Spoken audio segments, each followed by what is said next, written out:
네, 시간 우리 하나님 말씀 보시겠습니다. 사도행전 7장 54절로 60절 말씀입니다. 오늘 하나님 말씀은 사도행전 7장 54절로 60절 말씀입니다.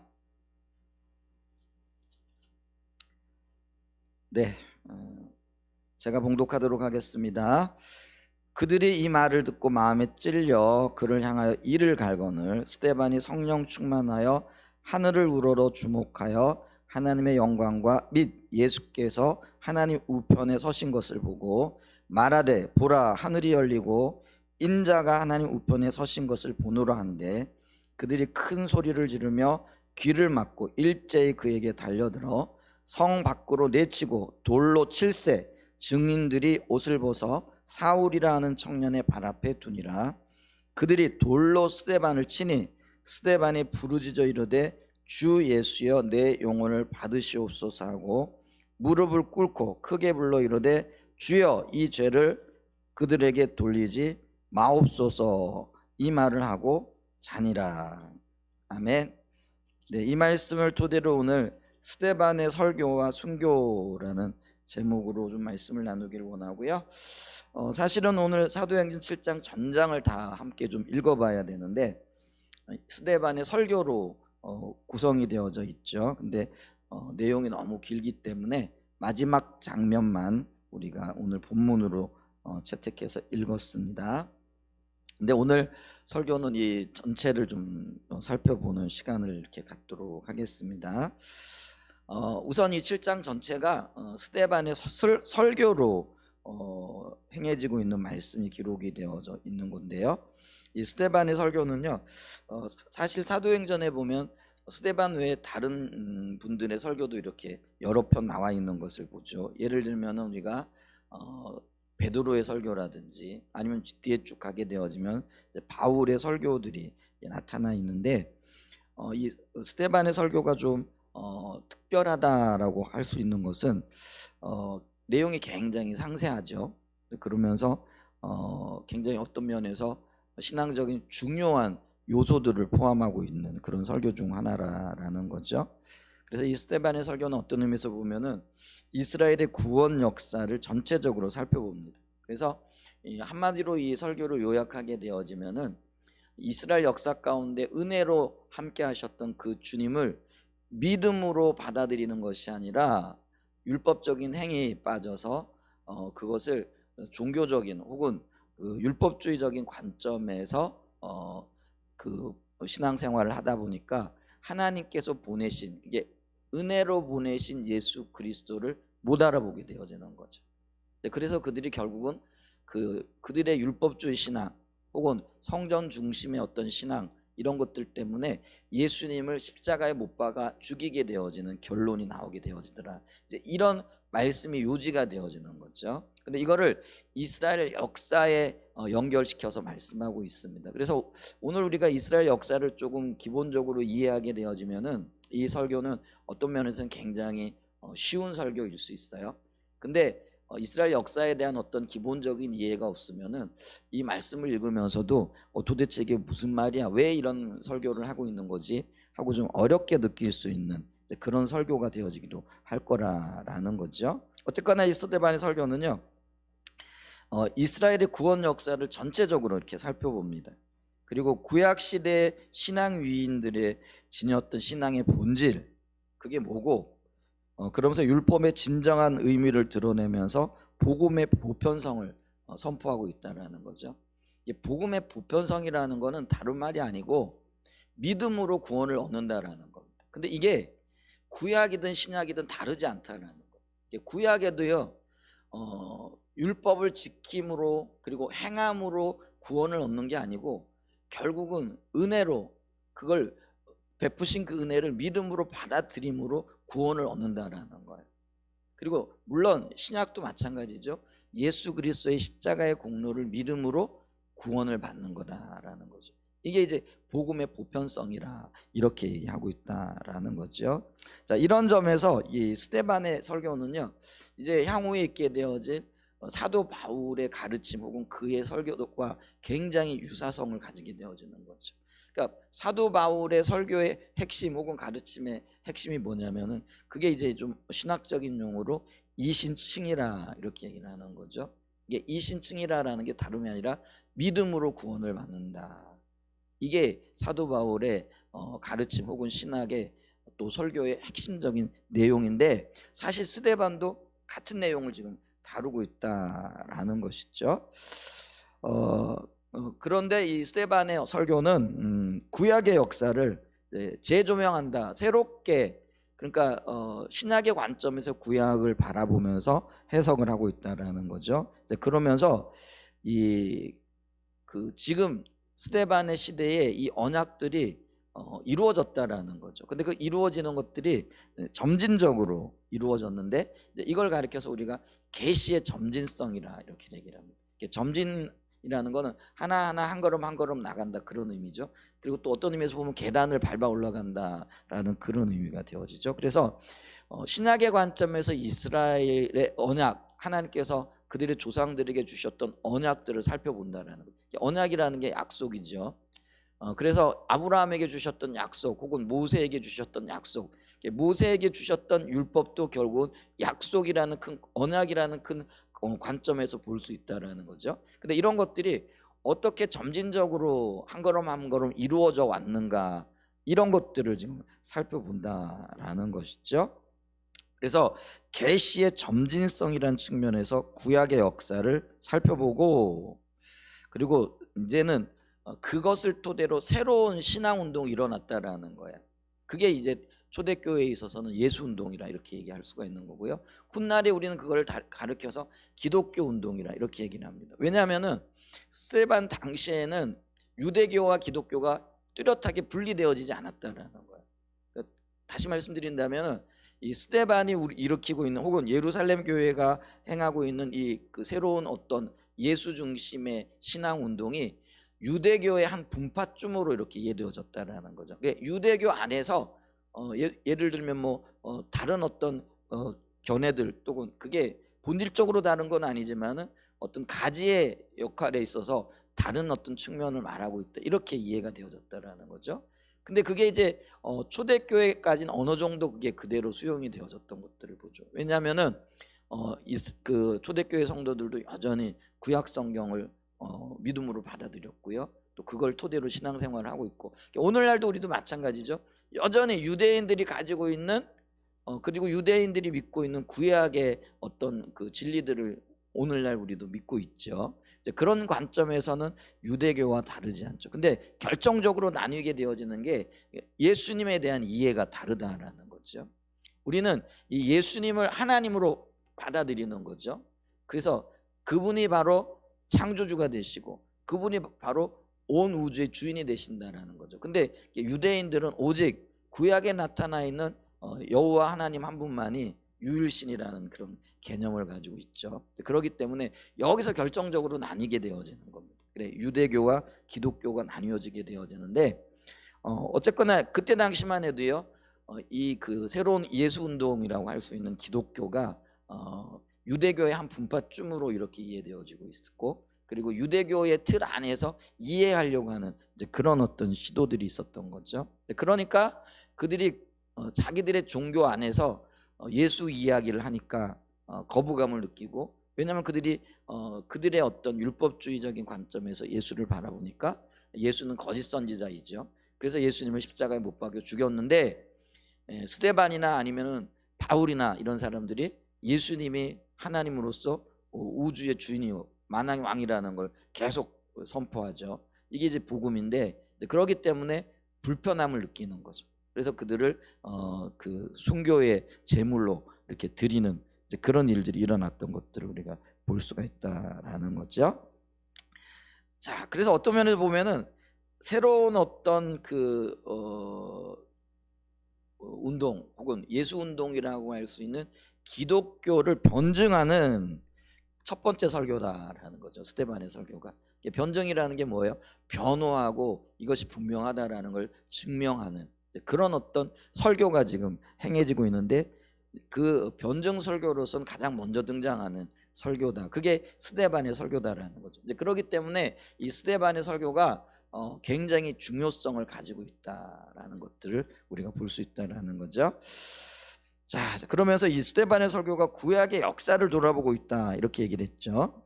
이제 그러면서 이 스데반은 이 구약 시대를 몇 시대로 지금 나누어 가지고 설명을 하고 있습니다. 예를 들면은 족장 시대. 족장 시대라는 거는 부족을 대표하는 인물들을 얘기를 하죠. 족장. 그래서 우리가 족장을 가리킬 때 아브람 혹은 이삭, 야곱, 요셉 이런 사람들을 신학적으로는 족장들이라고 이렇게 표현을 합니다. 그러니까 한 민족, 한 부족을 대표하는 그런 대표자들이라 이렇게 말할 수 있다라는 거죠. 그래서 이걸 족장 시대로 나누고 그다음에 애굽에서의 종살이를 할 때 이스라엘의 모습들, 그다음에 광야 시대, 그다음에 성막과 성전 시대 뭐 이런 식으로 좀 나누어 가고 있는데요. 자, 그러면 우리가 이 스데반의 긴 설교들을 좀 요약해 가지고 좀 보도록 하겠습니다. 가장 먼저는 족장 시대이죠. 1절로부터 8절까지 그 이야기가 이렇게 기록이 되어져 있는 거죠.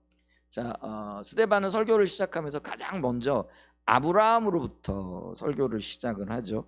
물론 이스라엘의 역사가 그들이 직접적인 조상을 아브라함으로 보고 있기 때문에 이제 그렇게 시작하는 게 맞는 것 같습니다. 근데 그럼에도 불구하고 이 스데반이 이스라엘의 역사를 아브라함으로부터 시작되는 것은요, 그게 언약의 역사이기 때문에 그렇다라는 거예요. 이스라엘의 역사는요, 언약의 역사입니다. 다른 말로 얘기하면 하나님의 약속에 기초하고 있는 역사라는 그런 의미가 되어지죠. 그래서 그 아브라함으로부터 이 그 이야기를 시작을 하고 있는데, 그래서 이 아브라함의 하나님의 어떤 언약의 대상으로서 하나님께서 그와 그의 후손들에게 땅을 주실 것을 약속하셨죠. 그러니까 자손과 땅을 주실 것을 약속하셨던 것들을 우리가 보죠. 그래서 이 약속이 아브라함의 씨, 근데 이 나중에 이 씨가 신약에 오게 되어지면은 예수 그리스도인 것이, 메시아인 것이 증명이 되어지는 거죠. 어쨌거나 아브라함의 씨, 다른 말로 얘기하면은 상속자들, 후손들에게 이 약속이 전송되어지는 것을 이렇게 볼 수 있다라는 거죠. 그래서 또 한편으로 보게 되어지면은 스데반이 아브라함을 가장 먼저 이렇게 필두로 해서 설교를 시작한 이유가 뭐냐면은 이제 그때의 어떤 시대적인 배경과도 굉장히 밀접한 연관이 있는데, 스데반 당시에만 해도요, 이 그 유대인들의 관심이 아브라함보다는 누구에 있었냐면은요, 모세에게 있었다라는 거죠. 그래서 그때 당시에 이 유대인들은요, 율법을 굉장히 중요시하죠.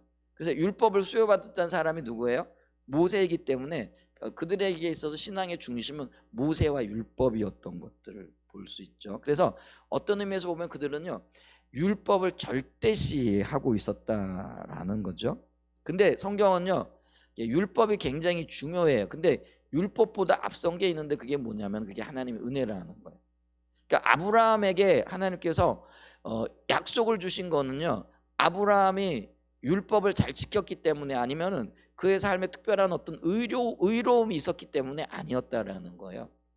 그래서 아브라함을 부르시고 선택하신 그 자체가 하나님의 은혜였고, 이 은혜에 의해서 이스라엘 백성들이 세워지게 되어졌다라는 거죠. 근데 자금에, 그러니까 스데반 시대에 오게 되어지면은요, 이들은 은혜로 주어진 하나님의 그 언약, 그리고 그 믿음을 통한 그 은혜를 믿음으로 받아들임으로 구원을 얻은 것들을 잃어버리고, 그들은 율법을 지켜서 혹은 율법적인 열심을 가지고 하나님께로 나아가려고 하고, 혹은 심지어는 그 율법적인 행위들을 가지고 구원을 얻을 수 있다라고까지 생각을 하고 있었다라는 거죠. 근데 이게 율법주의죠. 율법주의라는 게 뭐예요? 자신의 종교적인 행위를 가지고 하나님 앞에 나아가 하나님으로부터 인정을 받으려고 하는 그런 태도와 자세를 가리킨다라는 거죠. 근데 이 스데반 시대에 이 유대인들이 일반적으로 가지고 있었던 신앙적인 개념이 그렇게 타락해 있었다라는 거죠. 그들은 율법을 잘 지켜서, 그리고 자신들의 종교적인 노력과 행위들을 통하여 하나님께 나가려고 하는, 이제 그래서 어떤 면에서 보면은 그런 신앙관을 가지다 보니까 율법 중심적이고, 율법 중심적인 게 나쁘다라는 게 아니에요. 당연히 우리가 믿음의 사람들로서 율법을 중요하게 여겨야 돼요. 근데 문제는 뭐라고요? 이 율법을 지킴으로써 하나님으로부터 의를 얻을 수 있다라고 생각하고 있는 그런 잘못된 신앙관을 가지고 있었다라는 거예요. 그래서 이 스데반은요, 아브라함을 먼저 언급함으로써 율법이 먼저가 아니고 은혜가 먼저라라는 것을 이야기하고 있다라는 거죠.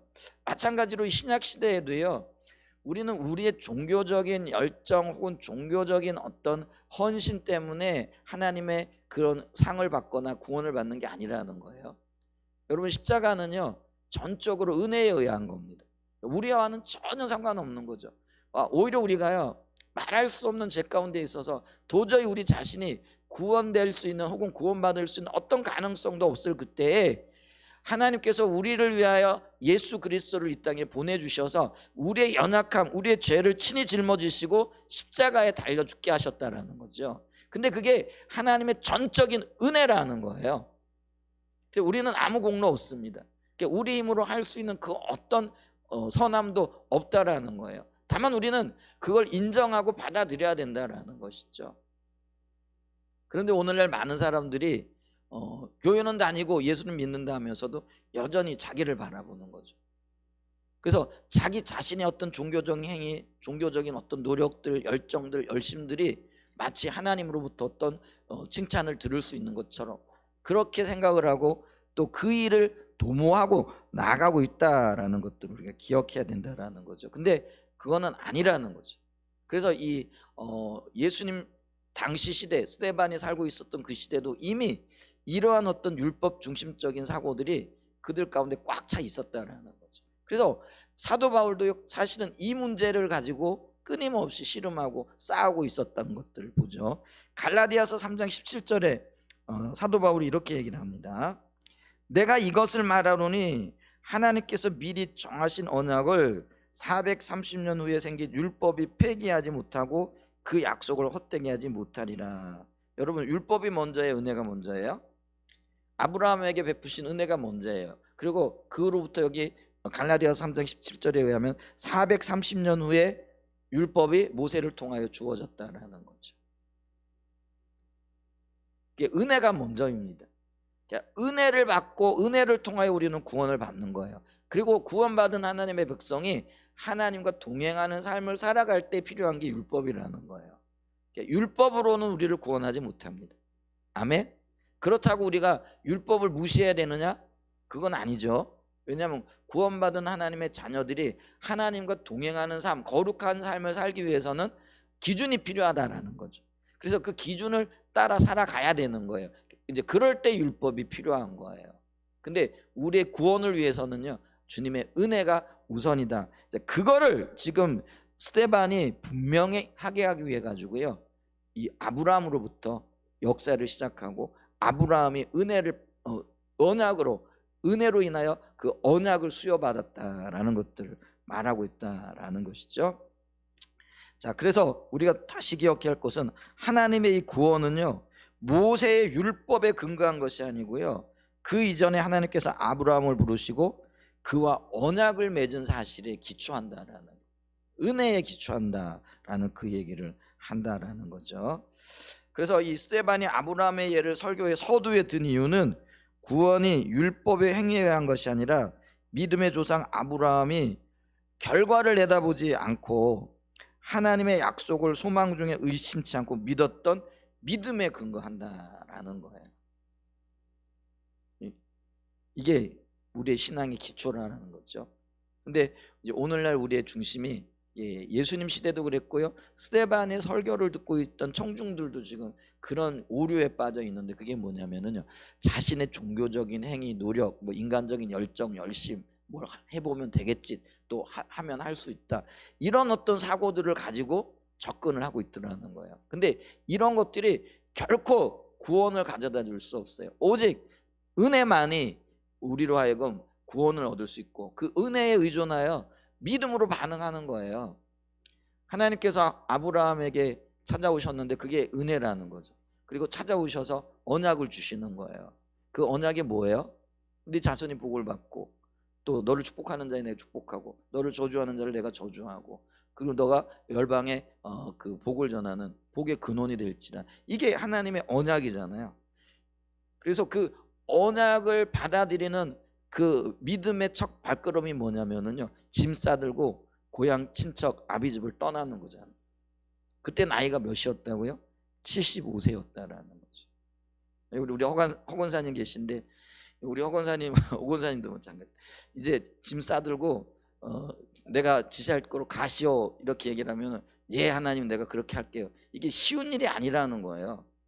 근데 아브라함은요, 그 언약을 순종으로 받아들였다라는 거예요. 근데 그걸 갈 바를 알지 못하고 약속을 짊어지고 그 약속을 순종해 나갔다라는 그거예요. 그게 하나님께 의로움이 되어졌다라는 거예요. 그리고 그것이 구원을 받을 수 있는 믿음의 반응이었다라는 것을 이야기하고 있다라는 것이죠.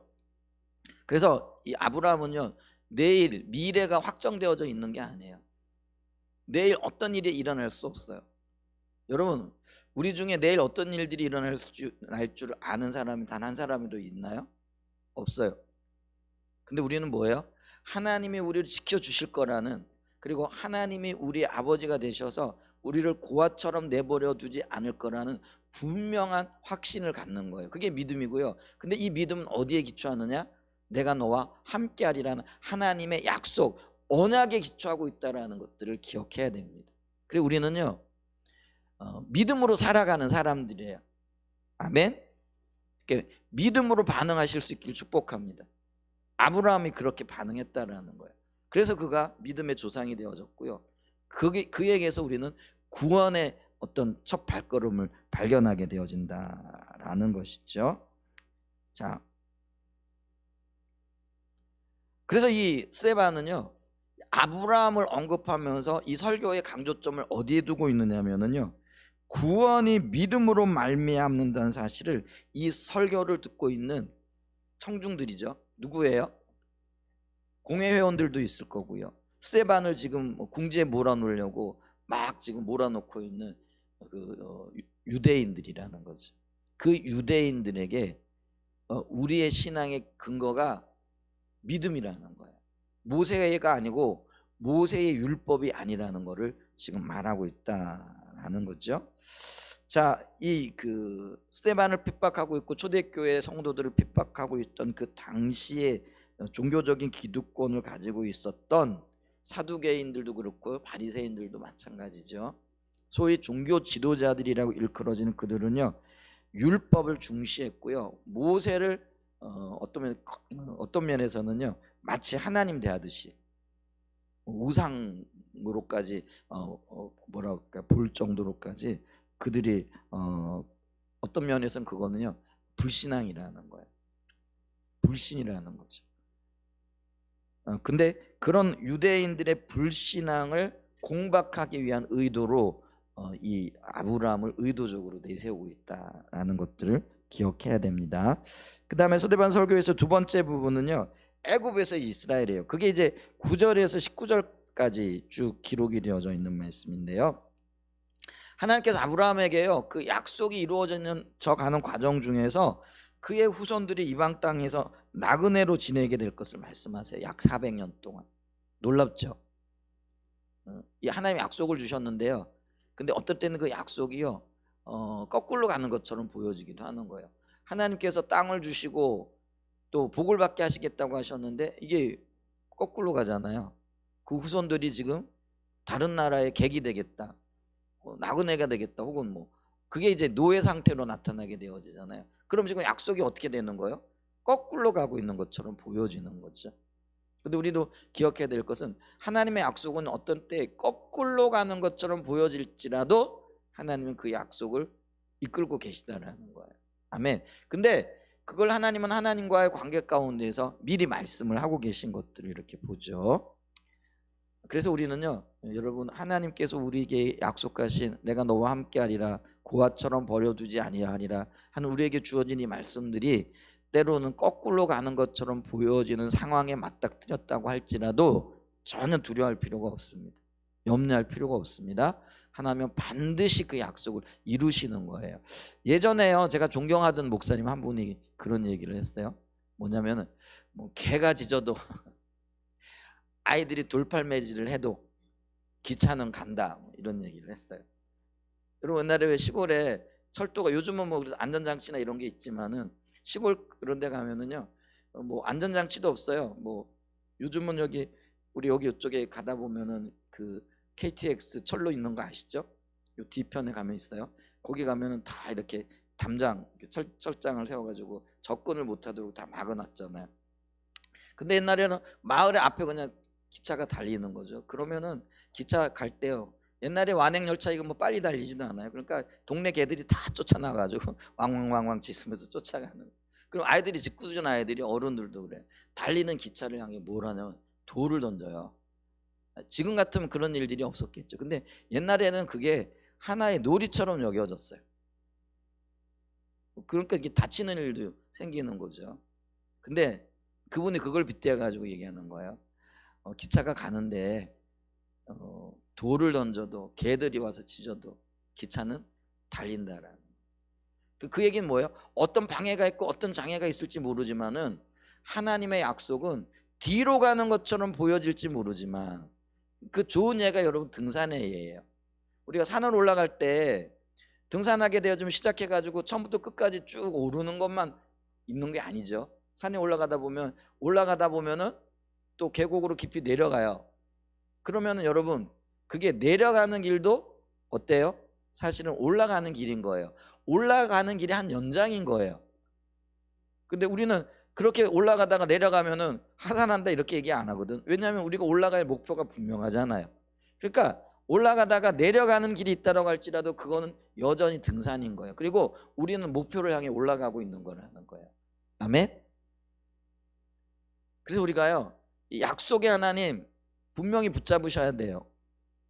근데 이게 내 중심이 되어지고요, 자기에게 초점이 맞춰지게 되면은 자기 환경만 보여지는 거예요. 약속은 간데 없고 내 형편과 내 처지와 내 기분과 또 어떤 내 환경만 보여지는 거죠.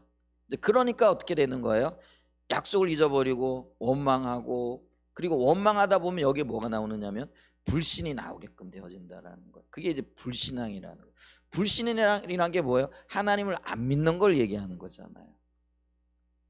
그게 이제 불신인데, 하나님 그 불신을 우상숭배라고 얘기를 하고 계시다라는 것들을 기억해야 돼. 그게 다란 게 사실은 광야 시대 이스라엘 백성들이었던 것들을 보게 됩니다. 근데 그게 그런 불신의 행위들이 그리스도인들에게도 여전히 지금 나타나고 있다라는 거죠. 여러분, 깨어 일어나야 됩니다. 그리고 주님은 반드시 약속하신 것은 지키시는 분이고 우리를 그 길로 인도하시는 분이라는 것을 믿음으로 고백할 수 있는 은혜가 있기를 축복합니다. 어쨌거나 거꾸로 가는 것처럼 보여질 그때 애굽에 혹은 다른 나라의 이방인으로 객으로 있게 되어질 텐데 이렇게 말씀하셨죠. 근데 그의 손자때인 야곱, 그러니까 아브라함의 손자때인 야곱이 가나안 땅에 기근이 너무 심하게 드는 거예요. 그러니까 살기 위해 가지고 식솔들을 데리고 어떻게 하는 거예요? 애굽 땅으로 내려가요. 근데 그 애굽에는 누가 있어요? 그 형들이 미워해 가지고 팔아버린 자기, 그러니까 11번째 아들이죠. 11번째 아들이 애굽으로 노예로 팔려갔다가 그곳에서 하나님의 특별한 간섭으로 인하여 애굽의 총리가 되어져 가지고요, 애굽에도 여전히 기근이 있었지만 그의 지혜와 지략을 통해서, 그러니까 하나님이 주신 지혜와 지략이죠, 이 애굽이 그 기근을 충분히 견뎌낼 수만한 대비를 갖추고 있었다라는 거죠. 그래서 그곳에서 그의 요셉의 초청을 받아가지고 가뭄을 피하여 애굽 땅으로 이주하게 되어지는 거죠. 그래서 어떤 의미에서 보면은요, 이 스데반이 아브라함의 예를 뒤를 이어가지고 이 요셉을 얘기를 합니다. 그 아브라함 얘기를 들었으면 아브라함의 아들이 누구예요? 이삭이고, 이삭의 아들이 야곱이고, 야곱의 아들이 12아들 중에 하나가 요셉이잖아요. 그러면은 이삭 얘기를 더 많이 해야 될 것 같고 또 야곱 얘기를 더 많이 해야 될 것 같잖아요. 아니요. 근데 스데반 그걸 건너뛰어 가지고요, 요셉의 이야기에 초점을 맞춥니다. 근데 이 아브라함의 예에 이어서 요셉의 생애를 생에 초점을 맞추는 이유가 뭐냐면은요. 그 요셉이 그랬고요. 또 그 요셉의 초청으로 애굽 땅으로 피난해서 내려갔던 72명의 가족들, 사실 그렇죠. 자기의 어떤 고향을 떠나가지고 사실은 그게 위기를 피해가지고 오늘날로 얘기하면 이주민들이잖아요. 예를 들면은 뭐 그 시리아 난민들, 여러분 제가 터키 한번 가봤더니요, 그때 시리아 난민들인 것 같아요. 그 요만한 그 라면 박스에 이게 뭐죠, 글씨를 써놓는 거죠. 나는 여러분의 도움이 필요합니다. 그걸 관광객들은 들고 다니는 거예요. 왜냐하면은 그들이 난민이니까 먹고 살 방법이 없는 거죠. 그러니까 긍휼과 자비에 의지해가지고 관광객들이 오면은 1달러라도 혹은 뭐 얼마라도, 다만 얼마의 도움을 받기를 위해. 얼마나 비참해요. 그러니까 말이 이주민이지요, 사실은 굉장히 비참한 거예요. 굉장히 초라하게 시작하고 있는 것들을 보죠. 근데 특별히 어떤 면에서 뭐 하나님의 은혜를 베푸셔서 야곱의 가족들에게는 이주 당시에는 융숭한 대접을 받기도 하셨다라는 거죠. 근데 애굽인의 입장에서 보면은 그들이 어떤 모습이었겠어요? 여러분, 우리나라에 와 있는 표현이 좀 그래요. 외국인 노동자들, 이주자들 더 볼 거 없어요. 북한의 어떤 탈북민들 볼 때 어떤 생각이 드세요? 다 그렇지는 않겠지만은 초라하게 느껴지고 보여지잖아요. 불쌍하게 느껴지잖아요. 근데 애굽인의 관점에서 보면은요, 이 야곱의 가족들은요, 사실은 긍휼을 베풀어야 할 대상인 거예요. 굉장히 초라한 존재들이었다라는 거예요. 그래서 이 유대인들의 시작이, 이 히브리인들의 시작이 미미하였다라는 거를 보여주기 위함이라는 거예요. 근데 지금 유대인들은 뭐예요? 기고만장한 거죠. 마치 자기들이 모든 것인 것처럼. 그래서 교만함에 빠져 있다라는 거죠. 그러니까 우리의 처지가 어떠했는가를 알아야 된다라는 거죠. 그러니까 우리의 조상들이, 우리의 처지, 우리 민족의 처지가 하나님의 은혜가 아니고는요, 너무나 미미한 보잘것없는 존재였다라는 것들을 지금 보여주고 있다라는 거예요. 그래서 이스라엘은 원래 보잘것없는 작은 민족이었어요. 하나님께서 그들을 택하신 이유도 뭐예요? 너희들이 수요가 많아서도 아니고 강해서도 아니고 다른 민족보다도 특별해서가 아니라는 거예요. 분명하게 성경은 뭐냐면 너희가 작고 보잘것없고 연약하기 때문에 내가 너희를 불렀다라는 거예요. 그리고 작은 우리를 통하여, 우리의 약함을 통하여 강한 자들을 부끄럽게 하시는 거예요. 이게 성경의 원리라는 거예요. 여러분, 오늘날 기독교인들이 어디 가든지요, 대접 못 받습니다. 예전엔 달라요. 예전과는 좀 많이 달라졌어요. 근데 이게 원래 우리의 정체성이라는 거예요. 예수님이, 사도 바울이 어디에 가가지고 어디에서 환영을 받고 어디에서 칭찬을 받고 어디에서 뭐 자기의 어떤 뭐 권리와 권한을 마음껏 사용하고 살았나요? 아니에요.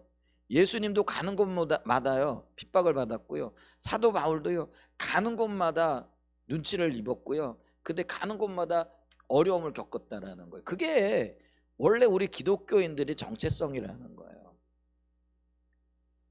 그걸 알게 되어질 때 여기서 뭐가 나오느냐 하면은요, 우리의 약함을 아는 자만이 강한 자 되시는 하나님을 의뢰하고 신뢰하게끔 되어져 있다라는 거예요. 여러분, 내가 할 수 있다라고 생각하는 안에는요, 우리 하나님 안 찾아요. 내 삶에 문제가 없고 내 삶에 어려움이 없고 고통이 없으면은요, 우리는 하나님 안 찾아요. 근데 내 삶에 어려움이 있어요. 자녀 때문에 어려움이 있을 수 있고요, 남편 때문에 어려움이 있을 수 있고요, 아내 때문에 어려움이 있을 수 있고요, 심지어는 부모님 때문에 어려움이 있을 수 있어요. 그리고 여러 환경들 때문에 고통스러울 때가 있어요. 근데 이 고통스러움을 경험하면서 우리는 내 힘으로 안 되는구나, 이걸 알게 되어지는 거라는 거예요. 그래서 우리는요, 내 연약함을 내려놓고 강한 자 되시고 도울 힘이 되시고 우리를 하나님의 그 놀라운 품 안에 품어주실 하나님을 바라보게 되어지고 그 하나님을 찾게끔 되어지게 돼 있다라는 거예요.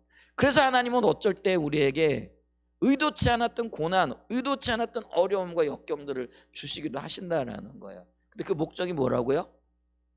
자기의 약함을 보고 강한 자 되시는 하나님을 찾으라는 거예요. 그래서 역전의 하나님을 만나게 하시는 거예요. 근데 있잖아요, 그런 하나님의 의도를 모르고요, 어떤 면에서는 자기만 보는 거죠. 그리고 자기 연약함만 보고 자기 고통 이것만 보는 거예요. 그러면서 거기서 어떤 면에서는 올바른 대응, 올바른 반응을 못하는 거예요. 여러분, 우리는 믿음의 사람으로서요, 우리의 환경, 삶 속에 일어나는 일들에 대해서 올바른 반응을 해야 돼요. 그 얘기는 하나님의 관점에서의 반응을 해야 된다라는 거예요.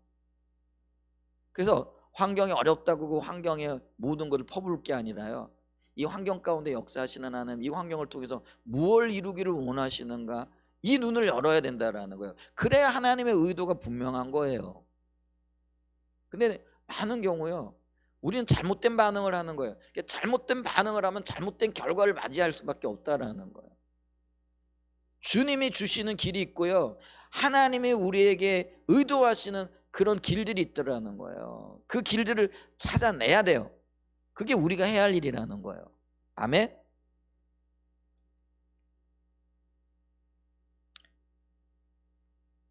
또 하나, 이 요셉의 이야기를 하고 있는 건 뭐냐면요, 요셉의 형제들이 그를 시기하여 애굽에 팔았잖아요.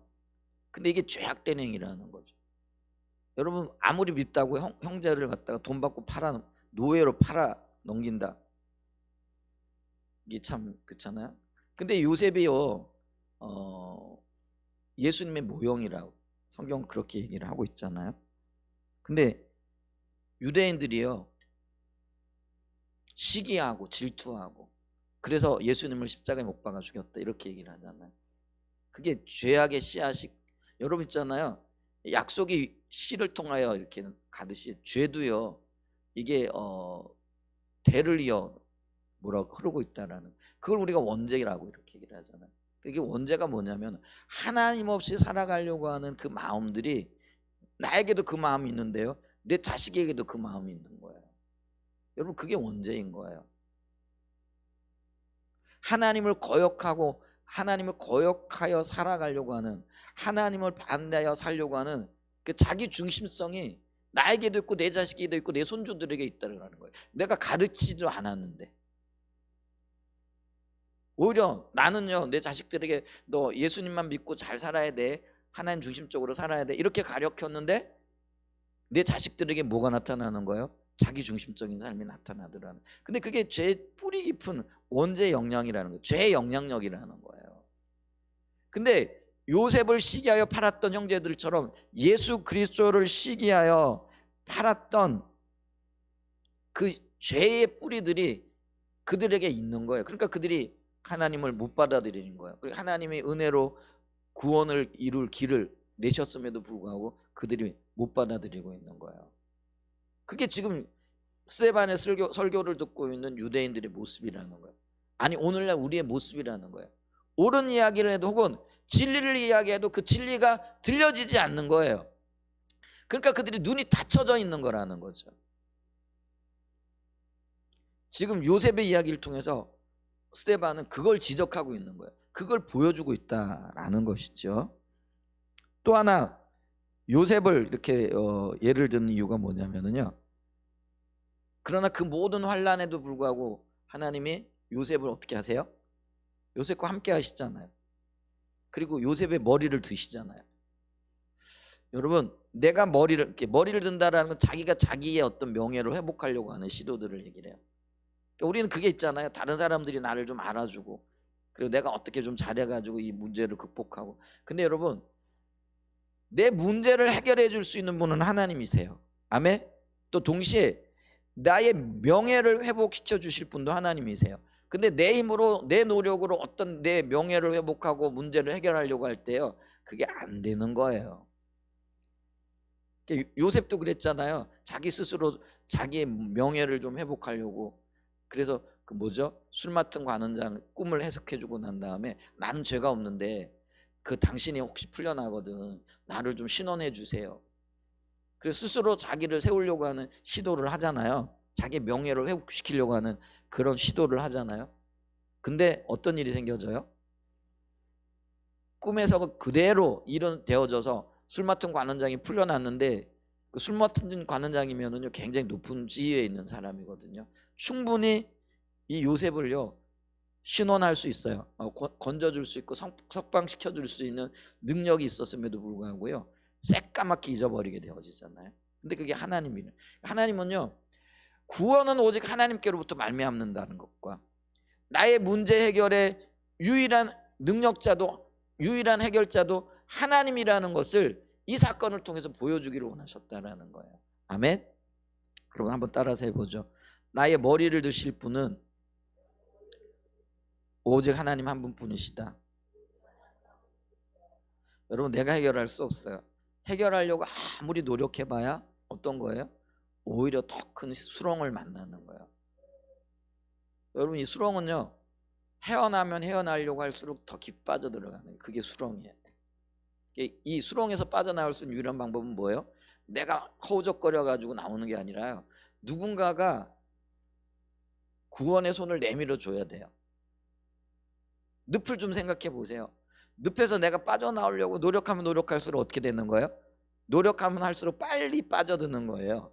그럼 이 늪에서 빠져나올 수 있는 유일한 길은 뭐예요? 외부에서 누군가가 도와줘야 돼요. 아멘. 오직 하나님만이 나를 건지실 수 있는 분이세요. 아멘. 그걸 지금 보여주고 있다라는 거죠. 그래서 요셉을 지키시고 요셉의 머리를 드셨던 하나님이 유대인들의 강교한 모함에 의하여 십자가에 못 박히신 그 예수님도 사흘 만에 다시 살리시고 그리함으로 하나님의 뜻을 이루어 가고 계시다라는 거죠. 그래서 이 유대인들이요, 예수님을 핍박하고 또 예수님을 따른 제자들, 스데반을 비롯하여 초대교회 성도들, 이 초대교회 성도들이 부지런히 복음을 전하고 있는 이것을 박해하고 있는 거죠. 그래서 이 박해하는 모든 박해들이 하나님의 능력으로 혹은 하나님의 간섭하심으로 반드시 문제들이 해결되어질 것이다. 그리고 초대교회의 이 어려움들을 극복하게 하시고 하나님 뜻을 이루어 가실 거라는 것을 보여주기 위한 거라는 거예요. 그래서 이 요셉의 이야기를 지금 들고 있다라는 거죠. 그래서 이 애굽에서의 이스라엘 건지신 하나님께서 이 초대교회의 위기 혹은 초대교회의 핍박, 박해, 예수님을 살리셨듯이 반드시 살릴 것이다. 그러면서 그들이 지금 잘못된 행위를 하고 있다라는 것을 간접적으로 고발하고 있는 이제 그런 설교의 내용이 되어지는 거죠. 자, 그러면서 이제 이스라엘 백성들이 애굽에서 나오죠. 그 나올 때 결정적인 역할을 했던 사람이 모세입니다. 그래서 이 모세 이야기가 20절부터 34절까지 주를 이루어요. 이 모세는 처음부터 그의 자신의 사명이 뭔지를 알았죠. 어머니 요셉을 통해 가지고. 모세의 태어남도 좀 특별하잖아요. 죽음 가운데 살림을 받았던 것들을 이렇게 보죠. 그렇기 때문에 그는요, 하나님의 사명을 자신의 힘으로 이루어 보려고 노력을 하죠. 그래서 40세 때에 핍박을 받고 있는 자기 민족 그 사람을 구원하기 위해 가지고 애굽 사람을 쳐 죽이는 그런 일들이 일어나죠. 근데 이게 자기 방법이라는 거예요. 하나님의 역사는요, 자기 방법 갖고 되어지는 게 아니라는 거예요. 그러니까 모세는 자기 방법으로 이스라엘을 구원하려고 하다가 철저한 실패를 맛보게 되어지는 거잖아요. 그래서 그는 광야로 나가서 40년 동안을 철저하게 재훈련을 받게 되어지는 거예요. 그러니까 지금까지 받았던 모든 훈련들이 아무것도 쓸모도 없는 거죠. 그러니까 내게 유익하다고 여겨졌던 것들, 내가 내 삶을 지탱하고 혹은 내 삶을 이끌어줄 만하다고 내가 의지하고 또 어떤 면에서 내가 붙들고 있는 그런 것들이요, 아무짝에도 쓸모가 없는 거예요. 여러분, 이걸 빨리 느끼실 수 있는 은혜가 있기를 축복합니다. 내가 지금까지 배웠던 것들, 또 내가 노력했던 것들, 내가 이루어왔던 것들, 그리고 내 힘으로 살고자 했던 그 모든 것들이 아무짝에도 쓸모가 없는 거예요. 그래서 여러분 보세요. 40년 동안 자기의 힘과 노력으로 살아가려고 부지런히 애를 썼는데 그걸 허물고 새로운 하나님의 훈련, 또 하나님의 계획을 받아들이는데 몇 년이 또 소요되어지는 거예요? 40년. 여러분, 그러니까 있잖아요, 자기를 빨리 내려놓으면 빨리 내려놓을수록 하나님의 역사가 빨리 이루어질 수 있어요. 그런 은혜가 있기를 축복합니다. 이제 40년 동안 훈련을 받고 난 다음에 이제 때가 차니까 시내산 광야에서 하나님께서 모세를 찾아오시죠. 하나님의 구원의 역사는요, 하나님이 하시는 거예요. 이제는 모세 스스로 하려고 할 때는 어떻게 됐어요? 철저하게 실패를 할 수밖에 없는데 하나님께서 주도권을 가지고 찾아오셨더라라는 거죠.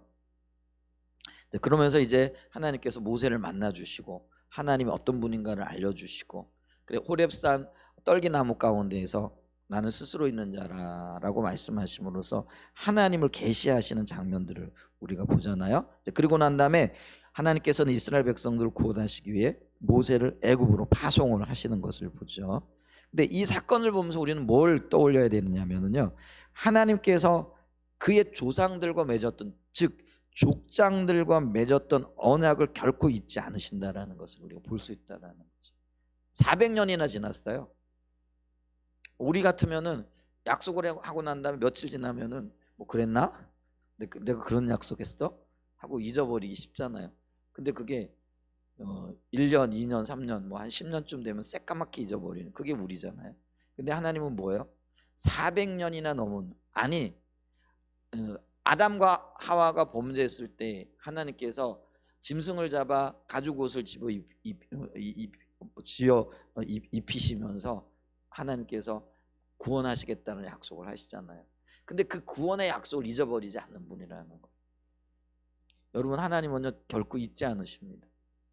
그래서 여러분들이 지금 어디에서 무엇을 하고 어떤 생각을 하고 또 어떤 때는 하나님 잊어버리지 않으셨는가라고 원망하고 있을 그때에도 우리 하나님은 잊지 않으시는 분이라는 거예요. 아멘. 별로 안 믿겨지시나 봐요. 그죠? 한번 따라서 해보죠. 하나님은 결코 잊지 않으신다. 하나님은 언약을 잊지 않으신 분이라는 거예요. 430년이 지났는데 언약을 잊지 않으셨어요. 자, 그러면서 이제 스데반이 모세의 이야기를 집중적으로 하고 있잖아요. 근데 모세의 생애를 집중적으로 언급하고 있는 스데반의 의도가요, 두 가지 정도로 압축이 되어질 수 있는데, 그때 당시에 이 유대인들이 지금 누구 중심의 신앙을 하고 있었다고요? 모세 율법 중심의 신앙을 하고 있다라는 거예요. 그러니까 그들에게 있어서 모세는요 어떤 면에서 보면 절대적이었어요. 그런 관점에서 스데반 자신도 내가 모세를 알고 있다, 모세에 대해서 고귀한 마음과 존경심을 충분히 가지고 있다, 이거를 보여주기 위해서예요. 이제 첫 번째 그렇고요. 근데 두 번째, 그럼에도 불구하고 하나님의 은혜보다 모세는 율법을 대변하는 사람이잖아요. 그러니까 모세를 더 숭배하는 것은 옳지 않다, 이거를 보여주기 위함이라는 거예요. 그래서 이 모세에 대한 이야기를 집중적으로 지금 하고 있다라는 거죠. 자, 이 유대인들은요 하나님으로부터 율법을 받은 모세를 너무나 숭앙했어요. 그래서 모세와 율법을 절대시하고 있었는데, 근데 이 새로운 기독교 운동, 새로운 종교 운동, 새로운 예수 운동을 펼치고 있었던 우리 초대교회 성도들은요 이 모세와 율법보다 뭘 더 중요시 여기는 거예요? 예수 그리스도, 십자가의 복음, 예수 그리스도를 통한 구원을 더 소중히 여기는 거예요. 그러면서 예수가 우리의 왕이라, 이 엄청난 이야기를 지금 하고 있는 거잖아요. 그러니까 유대인들의 입장에서 볼 때는요 이게 허무맹랑한 것처럼 들려지는 거예요. 아니 우리의 모세를, 아니 하나님의 말씀인 율법을, 그 율법보다 모세보다 누구를 더 사랑하고 누구를 더 존중히 여기는 거예요? 십자가를 더 사랑하고 십자가를 더 존중하고 십자가의 길이 있다, 예수에게 길이 있고 예수가 우리의 왕이다, 이렇게 얘기를 하니까요 이 유대인들이 화가 날 수밖에 없었던 거죠. 그럼 화가 나건 안 나건 간에 그것이 이제 그 유대인들이 예수 운동을 펼치고 있었던 초대교회 성도들을 핍박하고 박해할 수밖에 없었던 이유 중에 하나다라는 거죠. 그래서 그들이 그 초대교회 성도들, 사도들과 스데반을 고발하는 고발의 이유가 뭐예요? 그 신성 모독했다라는 거예요. 모세를 더 중요하게 여기지 않고, 아니면은 모세의 율법이 가르쳐지고 또 율법이 정한 대로 예배가 드려지고 제사가 드려지고 있는 성전을 소홀히 한다라는 그런 생각들이 있었던 거죠. 그래서 그들을 신성 모독죄로 고발해 가지고 스데반을 지금 이렇게 지금 뭐 재판하고 있는 모습을 이렇게 볼 수 있다라는 거죠. 근데 스데반은요 모세가 이스라엘의 탁월한 지도자가 됐어요. 그건 틀림없는 사실이죠. 그러나 그럼에도 불구하고 그가 이스라엘의 영도자가 되어질 수 있었던 그것이 인간의 자질이 아니라 하나님의 구원의 섭리와 은혜에 의한 것임을 분명하게 밝히고자 했다라는 거예요. 여러분, 모세가 잘났기 때문에 지도자가 된 게 아니라는 거예요. 하나님이 그를 선택하시고 은혜를 베푸시고 그를 통하여 약속을 이루시기 위하여 하나님께서 모세를 사용하셨다라는 거예요. 그러면 여러분 보세요. 하나님의 목적이 중요해요? 모세가 중요해요? 근데 우리는 뭐예요? 하나님은 눈에 안 보여요. 근데 모세는 눈에 보이잖아요. 그래서 그들은요, 이 모세를 더 숭배하는 거예요. 그러니까 광야 생활을 하던 이스라엘 백성들이 모세를 보고 모세가 안 보이니까요, 그들이 급속하게 타락하는 거죠. 그러니까 하나님이 뭐라고 얘기를 했냐면은 모세 보고, 야, 네 백성이 타락했다. 너 네 백성 데리고 가라. 이렇게 얘기를 하시거든. 여러분, 이스라엘 백성들이 하나님의 백성이에요, 모세의 백성이에요? 하나님의 백성이잖아요. 근데 왜 하나님이 모세 보고 네 백성이라 얘기를 했을까요? 이 이스라엘 백성들이요, 눈에 보이지 않는 하나님은 안 보이니까 우리 모르겠어. 근데 모세는 자기들 앞에 있어. 그러니까 이 모세를 하나님보다 더 신뢰하고 의뢰하고 붙잡았다라는 거예요. 그러니까 이들이 모세가 안 보이니까 시내산에 올라가서 율법을 받는다고 40일 동안 안 내려오잖아요.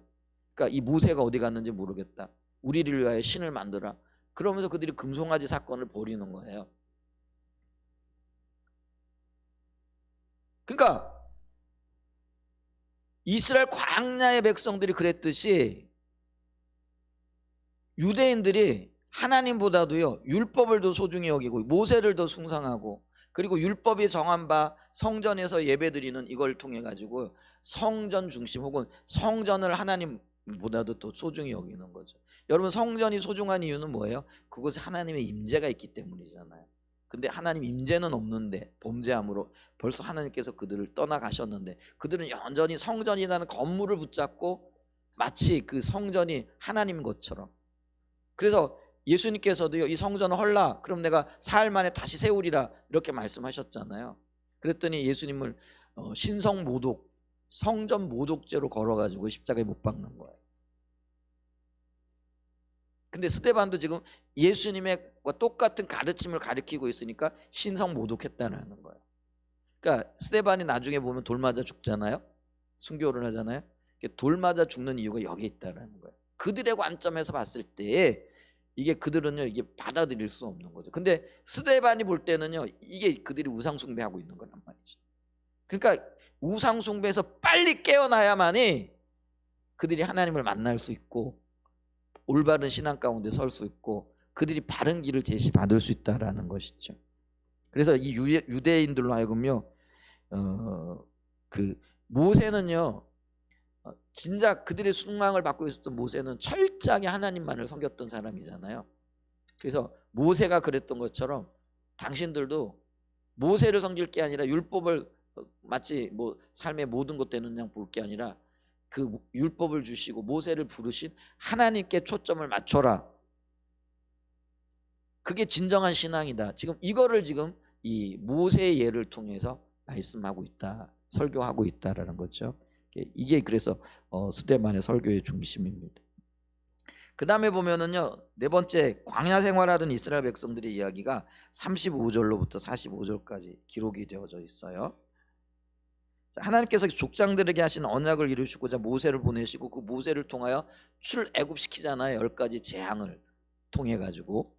그리고 그들을 가나안 땅으로 인도하여 들이시는데 가나안 땅으로 인도해 들어가는 과정에 광야를 거치게 하는 거죠. 여러분, 우리가요, 지금 이 상태로 구원받아서 바로 천국 가면 천국 백성으로서의 삶을 살 수 있을까요? 아니요. 하나님께서 우리를 구원하셨어요. 가장 좋은 건 천국 바로 가면 좋겠지만은 이 상태로 천국 가면은요, 천국 백성으로서의 삶을 못 배운 거예요. 그래서 제대로 살아갈 수가 없는 거잖아요. 그러니까 영혼의 삶을 못 살아요. 그러니까 우리가 이 땅에서 훈련 받아야 할 필요가 있는 거예요. 그러니까 이스라엘 백성들도요, 애굽에서 바로 가나안 땅으로 들어가게 되어지면은요, 애굽의 생활이 그대로 생활의 연장일 뿐이에요. 그러면은 이 가나안 땅에서는 가나안의 땅에서의 그것이 천국을 상징하는 것이고 그 가나안 땅에 살아갈 백성들이 갖추어야 할 삶의 여건과 조건들이 있더란 말이에요. 그리고 이 여건과 조건을 이루기 위하여 광야에 훈련이 필요한 거라는 거죠. 아멘. 여러분, 우리가 이 땅에 구원받았어요. 가장 좋은 거는요, 구원받은 하나님의 백성들이 바로 천국으로 가는 새하늘과 새 땅으로 들어가는 것이 가장 좋겠지만 그렇게는 안 된다라는 거예요. 왜냐하면 격차가 너무 커요. 그럼 어떻게 해요? 이 세상에서 우리는 광야와 같은 세상에서 어떻게 해야 되는 거예요? 훈련 받아야 돼요. 그래서 이 땅의 삶을 여러분 훈련의 과정으로 이해하시고 소중하게 여기십시오. 훈련을 잘 받아야 여러분 보세요. 군인들이 훈련 못 받아 나오면요, 전쟁에 더 나가면 오합지졸 되어지는 거죠. 근데 훈련 잘 받아 놓으면 어떻게 되는 거예요? 용사가 되어지는 거예요. 저와 여러분들이 훈련 잘 받을 수 있는 은혜가 있기를 축복합니다. 근데 이 훈련을 받으면서 이들이 하는 이야기가 뭐예요? 이 훈련이 너무 힘들다는 거예요. 우리 못 살겠다라는 거예요. 여러분, 훈련 받는 훈련병들이 훈련 빡세고 힘들어가지고 나 못 받겠다. 그리고 나자빠지면 어떻게 되는 거예요? 근데 이스라엘 백성들의 모습이 똑같다라는 거예요. 하나님은 하나님 나라의 용사들로 그들을 다듬으시고 빚으시기 위해 훈련시키고 있는데 이들은 뭐예요? 너무 훈련이 세가지고 나 이 훈련 못 받겠다. 그러면서 온갖 불평과 불만을 터뜨리는 거예요. 그게 지금 광야 생활을 하던 이스라엘 백성들의 모습이라는 거예요. 그게 오늘 우리가요, 예수 믿고 살아간다고 하면서도 이 땅에서 취하고 있는 우리의 행동이 바로 그게 이제 불신의 행위고 불신의 모습이라는 것이죠. 근데 그러면서 그들이요, 불신하게 되어지면은요, 그들은요 살기 위해 가지고요 다른 거를 찾게 되어져 있어요. 하나님을 못 믿으니까 그들이 스스로 살 길을 찾기 위하여 그들이 뭘 하게 되냐면 우상 숭배를 하는 거예요. 그러니까 살기 위하여 그들이 스스로 취하고 스스로 택하는 그것들이 우상과 관련이 되어진다라는 거예요. 그게 필연적으로 나타나는 결론이에요. 여러분, 우리가 하나님 안 믿으면은요, 하나님 대신에 다른 거를 찾게 돼 있어요. 그게 돈일 수 있고요, 그게 인간에 대한 지나친 어떤 낙관적인 견해일 수도 있고요, 사람에 대한 어떤 믿음일 수도 있고요, 그게 건강일 수도 있고요, 어떤 사람은 취미생활로 그거를 달래려고 하는 거죠. 근데 하나님을 대신하여 찾는 그 모든 것들이 결국은 우상이라는 거죠. 근데 지금 광야 생활한 이스라엘 백성들의 예를 들면서 그들이 범했던 불신, 그리고 그들이 숭배했던 우상들을, 죄악들을 쭉 열거하잖아요. 근데 그렇게 하는 이유가 뭐냐면요, 지금 이들을 얘기하고자 함이 아니에요. 스데반의 설교를 듣고 있는 그 청중들을 지금 이야기를 하고 있는 거예요. 그들이 이 광야 생활하던 이스라엘 백성들과 다르지 않다라는 거예요. 그들 가운데 불신앙과 그 불신앙으로 인한 불순종과 그들 가운데 있는 온갖 우상이 그대로 재현되어지고 있다라는 거예요. 모세가 우상이고요, 그들에겐 율법이 우상이고요, 그들에겐 성전이 우상이고요, 그들에게 명예가 우상이고요. 여러분, 예수님 시대의 그 바리새인들 보세요. 그들이 우상이 뭐예요? 점잖게 우리는 하나님을 사랑한다 그러지만 그들 안에 뭐가 있느냐, 탐욕이 가득했던 것들을 볼 수 있어요. 명예욕이 가득했던 것들을 볼 수 있어요. 사람들로부터 인정받고자 하는 그런 칭찬을 듣고자 하는 욕구들이 가득했던 것들을 볼 수 있잖아요. 우리가 복음서를 보면 그것들이 그대로 나타나는 거예요. 근데 그게 불신의 영향이고 불신의 결과라는 거예요. 근데 지금 하나님의 복음을 전하고 있는 스데반을 하나님 그 신성을 모독한다라는 제목을 걸어가지고 죽이려고 지금 시도하고 있는 그들의 모습 속에 이런 죄악들과 우상숭배, 불신앙의 모습들이 그대로 지금 나타나고 있다라는 거예요. 이게 굉장히 웃기는 얘기잖아요. 신성 모독죄로 걸어가지고 사람을 죽이려고 하고 있는 그들은 더 큰 신성 모독을 하고 있거든요. 누가 그럼 진짜 정말 신성 모독자예요? 스데반이에요? 아니면 이들이에요? 이게 지금 적반하장이라는 말 있잖아요. 거꾸로 되어져 버린 거죠. 그러니까 누가 누구를 심판하는 거예요? 제가요 이렇게 봤어요. 스데반이 차라리 저들을 심판하겠다 그러면 맞을 것 같아, 그죠? 근데 그들은 지금 자기들이 누구를 심판하고 있는 거예요? 스데반을 심판하고 있는 거죠. 웃기는 일이 지금 생겨나고 있다는 거죠. 그들이 불순종 가운데 있고요, 불신앙 가운데 있고요, 우상숭배 가운데 있게 되어지니까요, 어떤 현상이 나타나냐면요, 지금 하나님께서 새로운 운동을 펼치고 계시고 새 역사를 지금 창조하고 계신 거죠. 이게 복음으로 말미암아 온 세계 가운데 하나님의 생명이 가득 채워지게 하는 새 역사를 지금 이루어가고 계신 거예요. 근데 이 새 역사가 그들에겐 관심이 없는 거죠. 하나님께서 오늘날 우리를요, 선교적 교회로 부르고 계시고 새 운동을, 아니 이미 하고 계셨던 그 일들이 우리의 삶 속에 더 분명하게 보여지고 나타나고 열매 맺기를 원하시는 거예요. 그게 하나님 새로운 역사, 새로운 일들을 이루어가고 계신 거죠. 근데 우리의 마음에 기존의 것들, 세상적인 것들, 불신앙하고 우상숭배로 가득 차 있게 되어지면 새로운 일들, 새로운 역사가 보여질까요, 안 보여질까요? 안 보여지는 거예요. 못 담아내는 거예요. 지금 정확하게 욕심 가운데 있었던 이 유대인들, 스데반을 돌로 쳐 죽이고자 하는 그들의 모습 속에서 이게 보인다라는 거예요. 스데반이 지금 그걸 지적하고 있다라는 거예요. 당신들이 지금 하나님의 새 역사를 못 보고 있다. 새로운 역사를 이루어가고 계신 하나님을 못 보고 있다라는 거예요. 엄청난 거죠, 이게 사실은. 그걸 지적하고 있어요. 다섯 번째, 44절과 50절에 나타나는 성막과 성전이죠. 광야 시대 때 하나님께서 그들을 만나 주시기 위하여 그들 가운데 뭘 만들라고 하셨어요? 성막을 만들게 하셨어요. 그래서 출애굽기 25장부터 40장까지의 말씀이 성막에 관한 이야기잖아요. 그러니까 굉장히 중요한 이슈예요. 성막은 하나님께서 그들을 만나주기 위하여. 근데 이 성막이 광야 시대 때부터 언제까지 존재하느냐면요, 다윗 왕 때까지 존재를 해요. 근데 이 다윗 왕의 아들이었던 솔로몬이 이 성막을 이제 뭘로 바꾸는 거예요? 성전으로 바꾸는 거예요. 그래서 솔로몬 성전이라 하고 이거를 다른 말로는 예루살렘 성전이라 이렇게 얘기하죠.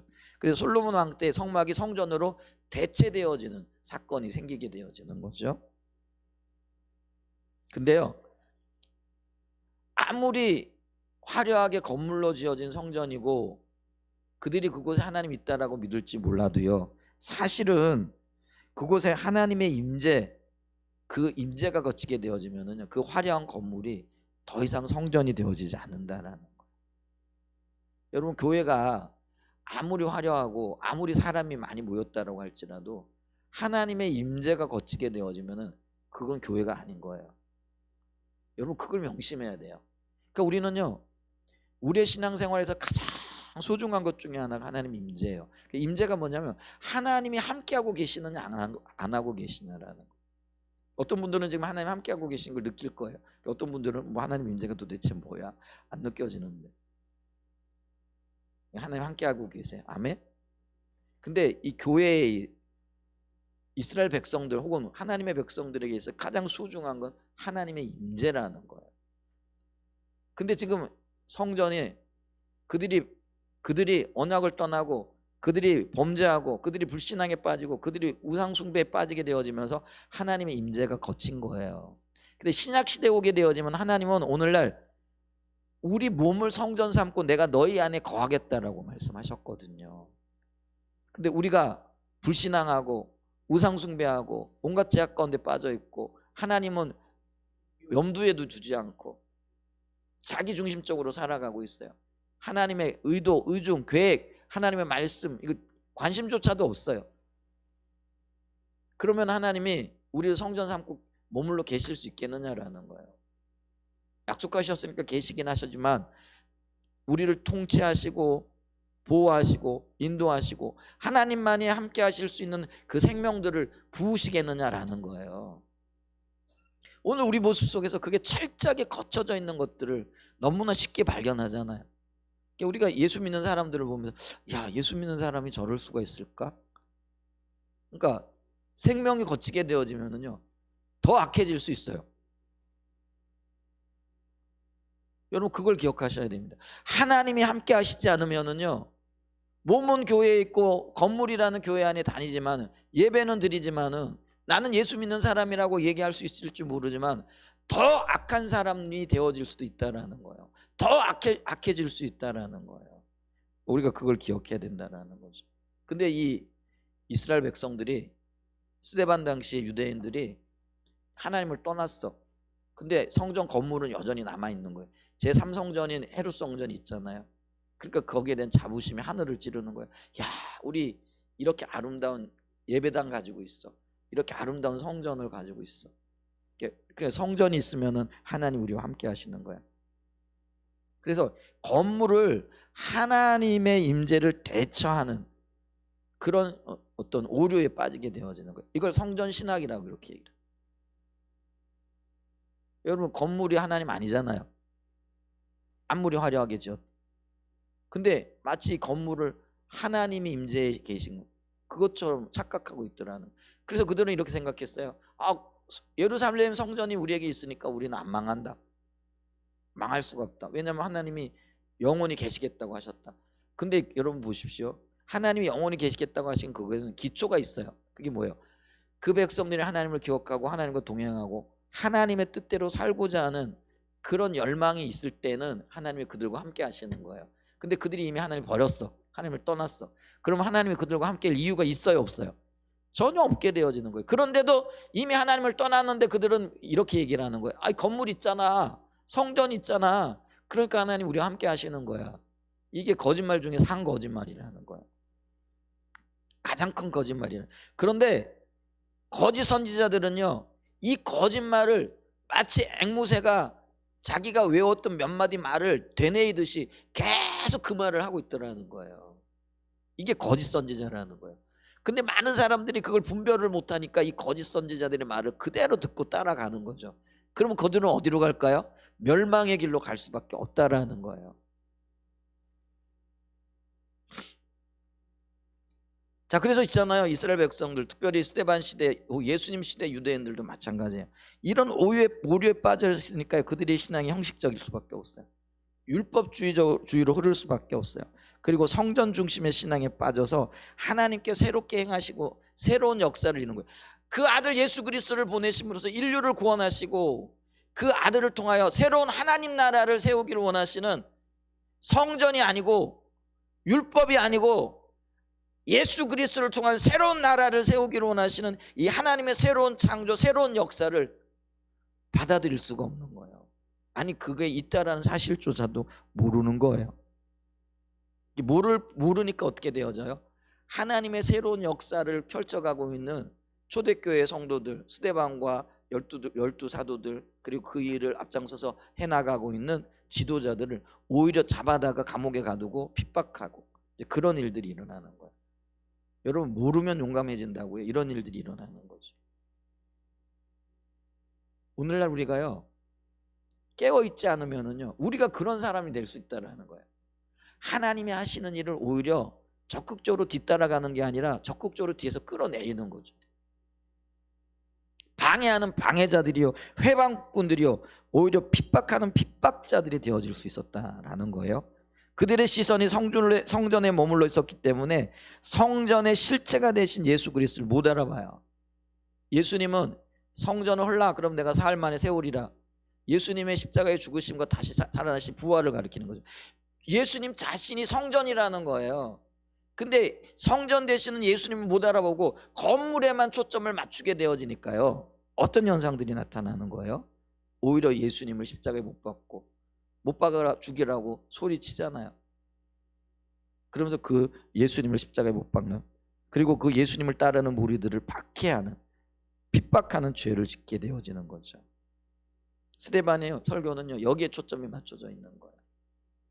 구약의 역사를 통하여, 이 구약이 역사에서부터 시작해서 하나님은 은혜로 인도해 오셨는데 그 하나님의 은혜를 보지 못하니까 율법에 빠지고 또 형식주의에 빠지고 성전 중심에 빠지는 거예요. 그러니까 하나님의 새 역사가 못 일어나는 거예요.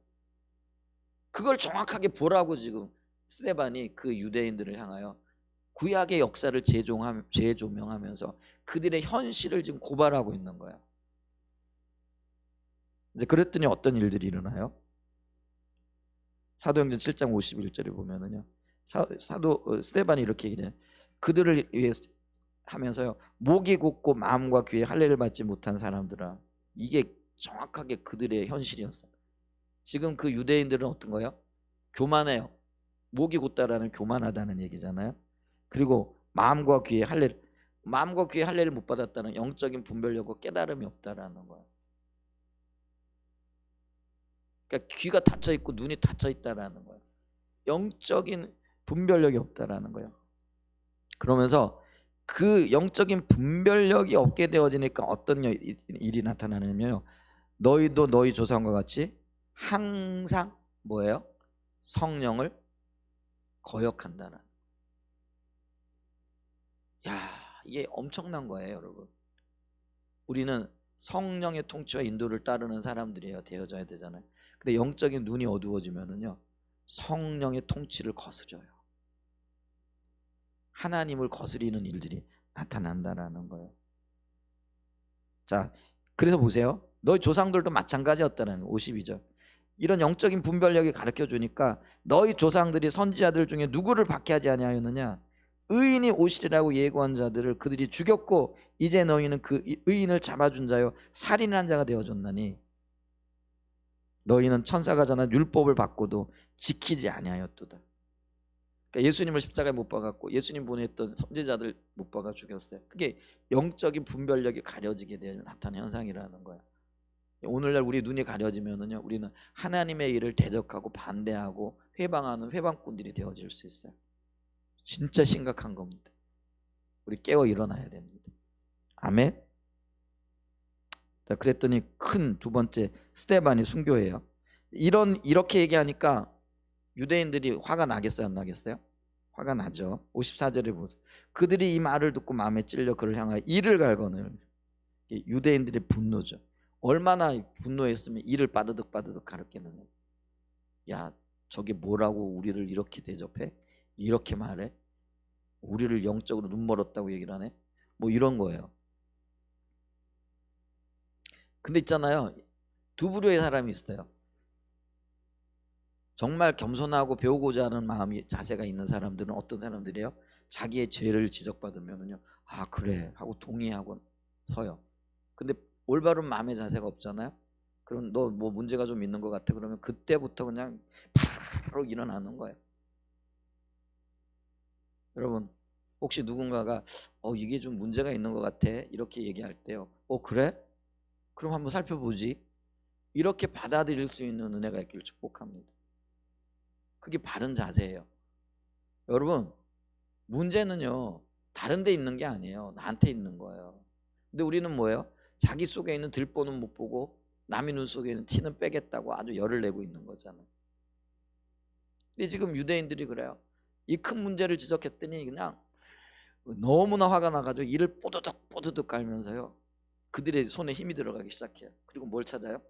짱돌 찾기 시작하는 거예요. 죽이려고. 엄청난 일들이 지금 일어나고 있어요. 근데 그들의 분노에 대해서 스데반은요 60절에 보면은요, 주여 이 죄를 저들에게 돌리지 마옵소서. 이게 예수님께서 십자가에 못 박히실 때 하셨던 기도예요. 사실은 이 기도를 스데반이 하는 거예요. 참, 스데반 집사님 평신도였어요. 오늘날로 얘기하면 평신도라는 말이 뭐 적합하지는 않지만, 근데 신앙이 여기까지 자라 있잖아요.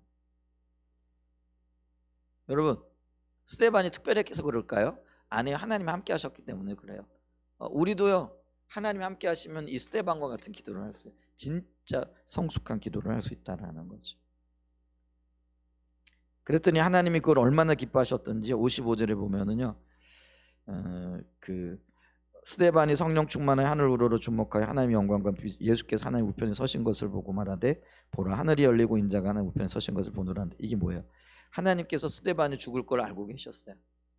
그래서 어떻게 하신다는 거죠?